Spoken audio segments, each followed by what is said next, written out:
Hi ladies, today we are going to talk about the volume of cylinders. This is 12.3. I think yesterday I accidentally listed 12.2 as being 12.3, but this is actually 12.3. Let's just go ahead and talk about what cylinders are for a moment, okay? Cylinders have bases that are circles. Okay, so we have bases that are circles.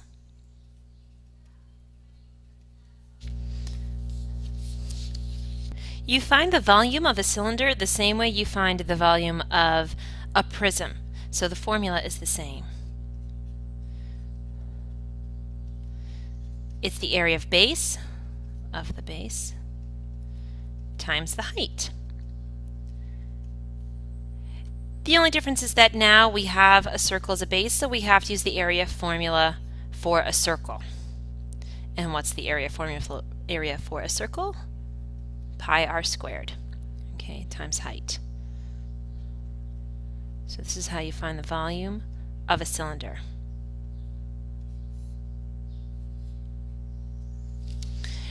So let's go ahead and just do a quick example. Please get your hand out because that has much more beautifully drawn cylinders on it than I can create here. So on page 20, number 1, let's go ahead and take a look at that cylinder. We are given certain information. We have what looks like a cylinder on its side, and if we look at its base, we are given a length that is 5 inches. What is that length? Well, that's a radius. So we're given a radius of 5 inches, and the length on its side, that's how tall, how long the cylinder happens to be, so that will represent our height, and that is 10 inches. So when we calculate the volume of this particular cylinder, we want to substitute the numbers that we're given. You can do some of this in your head. 5 squared is 25 times 10 is 250. So again, you don't have to use a calculator for everything, but go ahead and type that into your calculator using your pi button, round to the nearest tenth, and tell me what you get for the volume.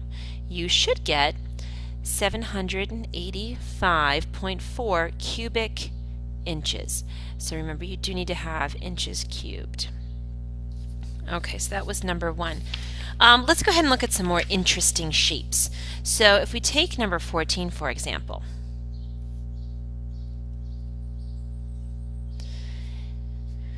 it looks like we have kind of what might look like a barbell kind of turned on its side. So we have 3 cylinders in total, and we want to find the volume of each figure. So how can we do that? Well, we can find the volume by breaking it up into different shapes and calculating individual volumes and then adding them together, just as we did before with our different prisms and pyramids. So let's go ahead and start with the top cylinder. And always pay attention to what it is you're given, because if you're given a diameter, for instance, you might have to cut it in half before you work with it. So what do we have? Well, we have a radius of 4.5 inches, and we are given a height of 1.5 inches. Okay, I think that covers it. Go ahead and calculate that. Hit pause if you need to. Hit unpause when you're ready to see the solution. Hi ladies, today we're going to talk about the volume of cylinders. A cylinder is similar to a prism in the sense that its bases are congruent, they just happen to be circles. Okay. So we have 2 parallel congruent bases that are circles. And when we are calculating the volume of cylinders, we are going to use the same formula that we used before for prisms. So the volume is equal to the area of the base times the height. Now in this case, the area of the base is always going to be the same formula because we're always going to have circles. And we need to recognize that the area formula for a circle happens to be pi r squared.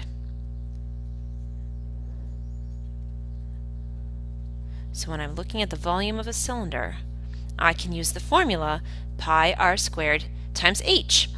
Let's go ahead and take a look at your handout, because that has much more beautiful pictures on it than I can create here. So if we were to take a look at page 20, for example, number 1, here we have a cylinder that looks like it's lying on its side. So if you've ever seen one of those kid play tunnels, kids go through, okay, yay! They can walk right through there. This one, if we're looking at it, it's in inches, so this would not be a kid's play tunnel. If we were talking some other form of measurement, that could work. But always pay attention to what it is that you're given and the dimensions that you have. So 10 inches here, 5 inches here. We are in fact given the radius. And this length represents our height. I know it's not standing up, but you always want to look to see the length that is connecting one circle to the other, and that will always represent your height. So if I'm just filling in my formula here to calculate the volume, pi r happens to be 5 times 10. Don't bother typing this into your calculator, it will take longer to do so. You know 5 squared is 25, 25 times 10 is 250, so basically you just need to type in 250 pi.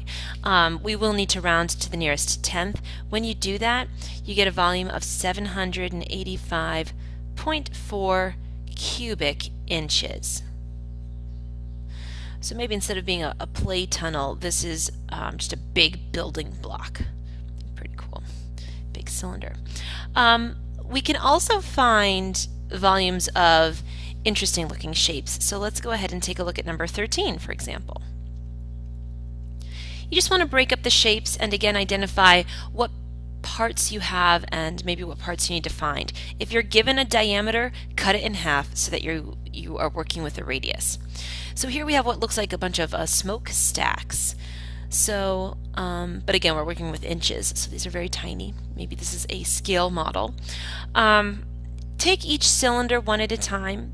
So if I'm starting on the left, I'm looking at that as the first cylinder. We have a radius of 1.5 inches and a height of 12 inches. So when I'm calculating the volume here, it's going to be 1.5 squared pi times 12.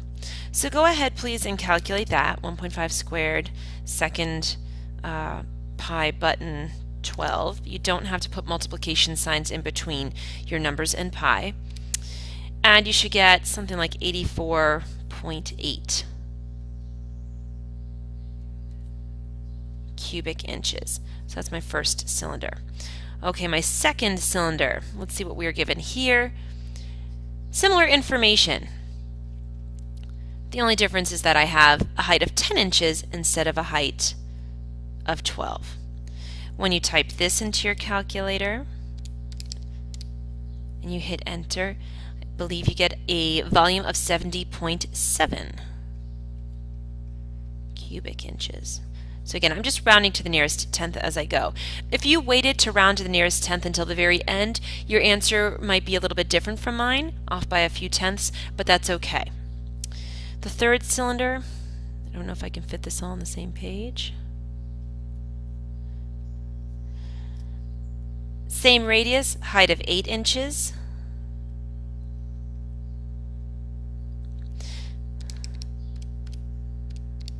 And you get 56.5 cubic inches. And let's see, just so I can keep all of my work on the same page, I'm just going to draw an arrow up here for a moment. I'm working in my green color. Let's find the volume of the rectangular prism. So now we have to go back to our prisms and say, okay, with a rectangular prism, the volume is length times width times height. So I will take 2.5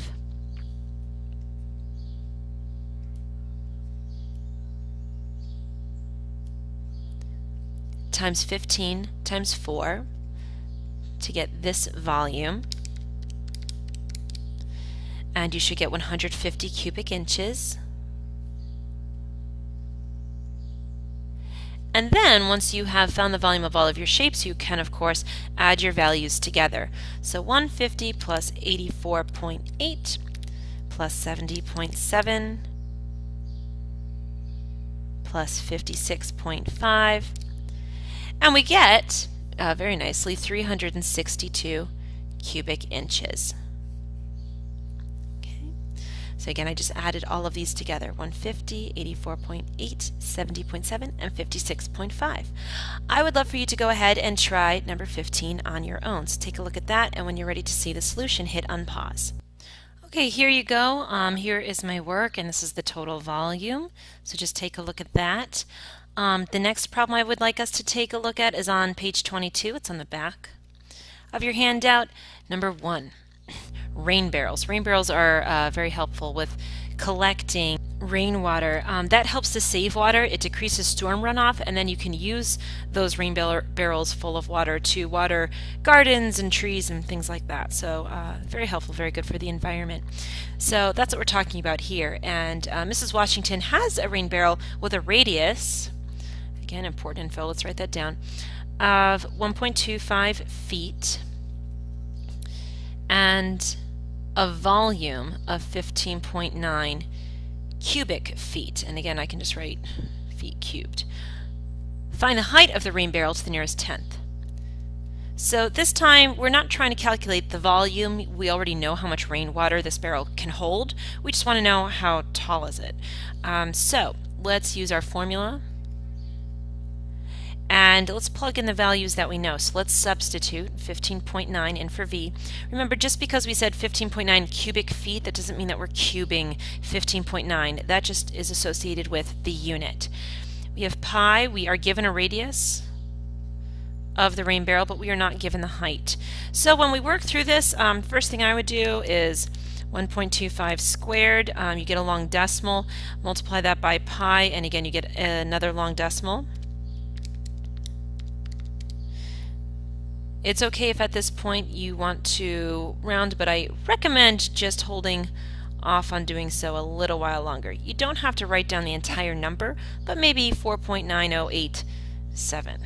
Okay, this will help our final answer to be a little bit more accurate. What do we do to solve for h? Well, we're going to divide